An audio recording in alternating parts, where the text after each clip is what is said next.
Buenos días. Bueno, pues después de todos estos modelos y equipos, yo voy aquí a hablar de intangibles. Voy a explicaros la metodología y los resultados del cálculo de la huella de carbono en aguas de Murcia. Venga. Las instalaciones de tratamiento de agua potable y de agua residual están enmarcadas dentro de lo que son los sectores difusos, es decir, no están obligadas a realizar el cálculo porque no están sujetas al comercio de derechos de emisión. Sin embargo, son responsables estos sectores difusos de un 60% de las emisiones globales de efecto invernadero. De ahí la importancia de implantar medidas de cara a la reducción de las emisiones en estos sectores difusos. La huella de carbono es una cuantificación de estos gases de efecto invernadero causados en el desarrollo de una actividad durante un tiempo determinado que habitualmente se utiliza como base de cálculo un año y expresado en unidades de masa de CO2 equivalente. ¿Qué nos permite el cálculo de esta huella? Nos permite evaluar el impacto de una determinada actividad y así posibilita enfocar los esfuerzos para la reducción de estas emisiones. Vale. Esta es la metodología utilizada para el cálculo. Nos hemos basado en un control operacional y hemos incluido todas las fuentes de emisión de alcance 1 y alcance 2 y las actividades que se han incluido en el cálculo han sido la producción de agua potable, el transporte y la producción y la distribución de este agua por el municipio de Murcia, el mantenimiento de la red de alcantarillado, el tratamiento de agua residual en 15 plantas de depuradoras y todos los servicios administrativos asociados, atención al cliente, calidad, medio ambiente. Además, el cálculo ha sido verificado, tanto el cálculo como el informe han sido verificados de acuerdo con los criterios de la norma 14.064.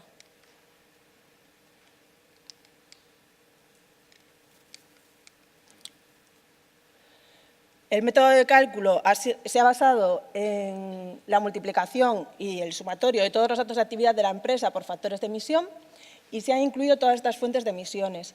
El consumo de los combustibles de la empresa, tanto en vehículos propios como en grupos electrógenos, todas las emisiones fugitivas de los gases de los circuitos de refrigeración, el mantenimiento de los extintores y emisiones de proceso, incluyendo también la combustión de biogás en calderas y en la planta de cogeneración que tiene la empresa, en una de las depuradoras.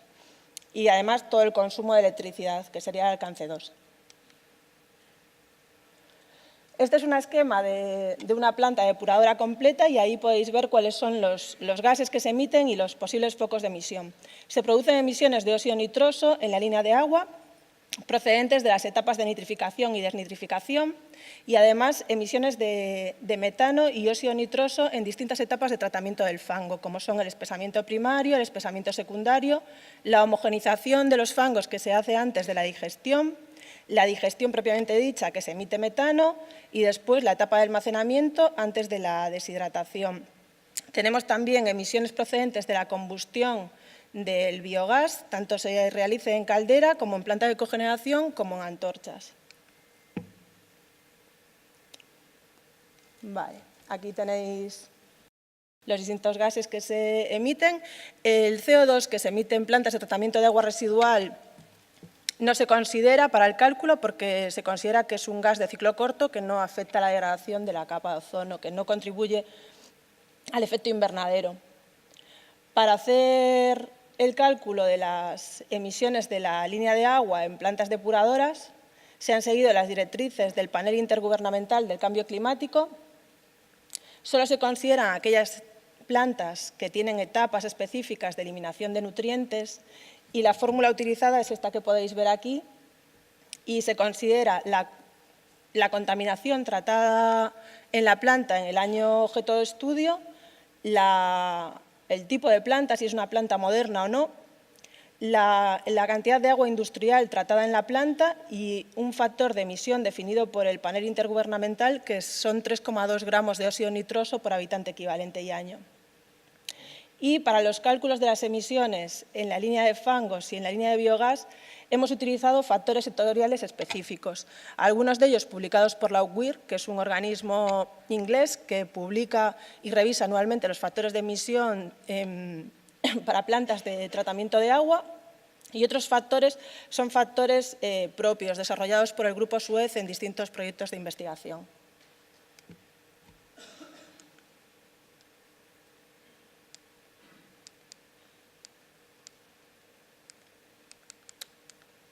Perdonad, es que pensé que tenía aquí una diapositiva, pero bueno, para que os hagáis una idea del alcance del cálculo, Aguas de Murcia es la empresa mixta que gestiona el ciclo integral de agua en el municipio de Murcia, da servicio aproximadamente a 440.000 habitantes, en un municipio que tiene unas características muy específicas por su orografía, por la escasez del recurso que obliga a una mayor intensidad de tratamiento del agua y que además esta población está bastante dispersa, está distribuida en 54 pedanías. ¿Vale?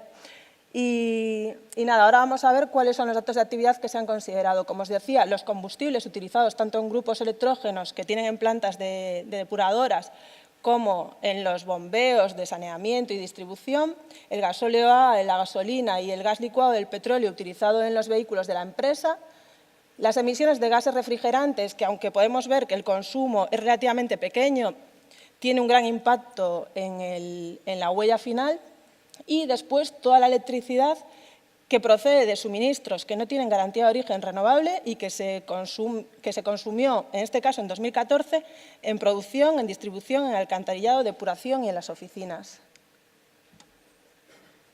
Como os decía, la singularidad de este cálculo viene por esta parte, por la parte de proceso, y la planta en el año 2014 gestionaba 16 depuradoras, de las cuales 11 son plantas relativamente pequeñas en las que se realiza tratamiento del agua residual urbana, hay etapas de eliminación de nutrientes, de nitrógeno, y además una etapa de homogeneización de fangos.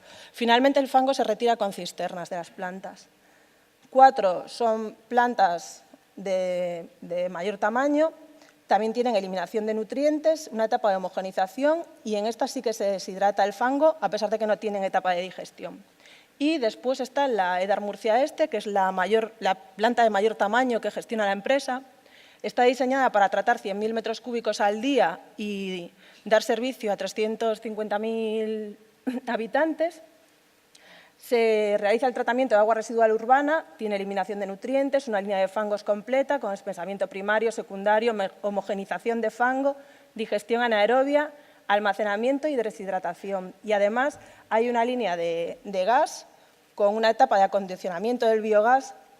Hasta el año 2012 el biogás se utilizaba para alimentar calderas y se quemaba el excedente en una antorcha, pero desde el año 2012 se puso en marcha una planta de cogeneración y el biogás se utiliza fundamentalmente para alimentar la planta de cogeneración, generando energía que se autoconsume en la propia planta y cuando las necesidades térmicas son mayores, se utiliza también para alimentar unas calderas que se utilizan para el calentamiento de la etapa de digestión.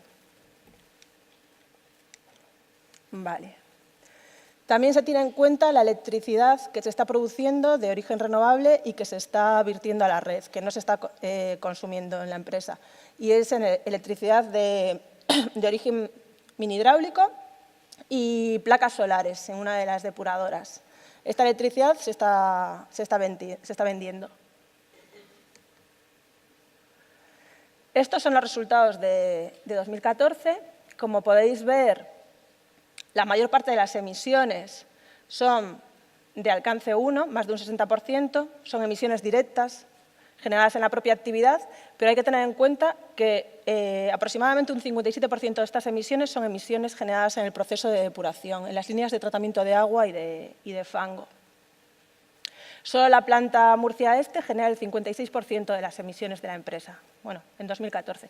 Además, las emisiones evitadas por la producción y venta de energía renovable fueron 67,38 toneladas en 2014. A estas alturas del año ya tenemos los resultados de 2015. Tanto el año pasado como este año el cálculo se ha registrado en el Registro Nacional de Emisiones que tiene habilitado el Ministerio. Y el año pasado se propusieron unos objetivos de reducción de emisiones del 3%. Vale, estos son los resultados de 2015, que ya están verificados. Tenemos una reducción de la huella de carbono del 10%.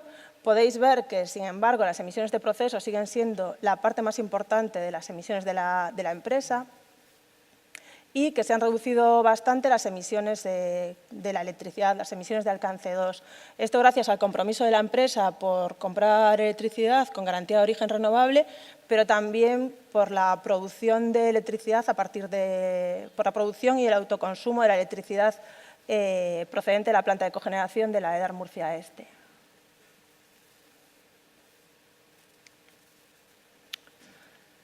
Se definieron también unos indicadores. Estos indicadores sirven sobre todo para ver la evolución de las emisiones, no tanto como para compararse, porque en realidad hay muy pocos datos de bibliografía y tampoco pues, cada uno hace el cálculo de acuerdo con metodologías distintas, las empresas son distintas, pero se definieron estos indicadores y de acuerdo con… están definidos en función del volumen de agua suministrada, el total de agua depurada en las depuradoras gestionadas por la empresa y la población total servida de derecho. Podéis ver que las emisiones totales, o sea, los indicadores que están calculados con respecto a emisiones totales se reducen en 2015 con respecto a los calculados en 2014, y esto es positivo, pero, sin embargo, los indicadores que dependen de las emisiones de proceso, de depuración, han aumentado. Esto es tanto por el aumento de las emisiones propiamente dichas como por la reducción del volumen de agua tratado en las depuradoras. Sobre estas emisiones de proceso, la empresa tiene muy poca capacidad de actuación porque al final van a depender de la contaminación y del volumen de agua que entre en las plantas. Como os decía, este cálculo nos sirve como un indicador para ver la reducción de un año para otro y la única referencia que tenemos para compararnos es un estudio que había sacado en el 2011 la Entidad Metropolitana de Servicios Hidráulicos y, de acuerdo con este estudio, sí que podemos ver que, a pesar de que la EDAR Murcia Este tiene un volumen importante de emisiones, estas emisiones estarían en el entorno de los 40 gramos de CO2 por metro cúbico y las emisiones que reportaba el estudio en 2011 para plantas de similares características estaban en torno a 150, 200 gramos de CO2. O sea que esta planta, teniendo un gran impacto, tiene el orden del 70% menos representa un 70% menos de emisiones que plantas de similares características. Esto también gracias a lo que os comentaba, al aprovechamiento de este biogás en plantas de cogeneración. Vale. Como conclusiones, a nuestro cálculo, decir que una parte importante de las emisiones directas de la empresa proceden de las emisiones de proceso, que aunque se pueden implantar mejores prácticas operacionales, es bastante complicado actuar sobre estas emisiones de proceso porque no dependen tanto de la empresa como de la contaminación que llegue a las instalaciones de tratamiento de agua residual y que, en este caso concreto, las emisiones de alcance 2 tienen un impacto muy moderado. Solo suponían en 2014 un 35% y en 2015 se han reducido. Se tiene que seguir trabajando en la promoción del uso responsable de la energía, el consumo de electricidad con garantía de origen renovable y la producción y autoconsumo de esta electricidad de energía renovable. Y que, como ya os he comentado anteriormente, la actividad de depuración es lo que supone las mayores emisiones de la empresa. De todas formas, eso, pues, de acuerdo con nuestro estudio, tendrán que seguir implantando mejores prácticas operacionales, intentar generar y aprovechar el biogás para producción eléctrica y así seguir trabajando en la reducción de las emisiones de alcance 2. Y esto es todo.